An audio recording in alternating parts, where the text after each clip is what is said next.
Yan na, kunin mo na. Ina, napakasarap kumain. Ang hilig bang mura talaga. Ayan, oh, dahan-dahan, susukatin ko yung kanin. Huwag ka lang magsukat. Paltak mo.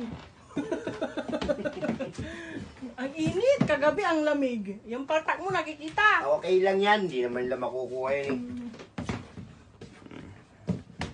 I love. Thank you, Lord. Ano niyo yung asawa ko? Tingnan niyo yung asawa ko. Nini, pabilog-bilog na. Bawi-bawi na ang katawan, my loves.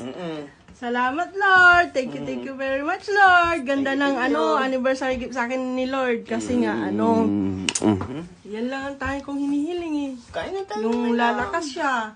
Babalik yung dating katawan. Bumabalik nga. Ayan na nga, bumalik. Ayan na, sabi ni Doc, 200 grams. Wala pang 200 dyan. Ano lang yan? 100 lang yan. Kulang pa. Ganyan lang, ha? 100 lang yan.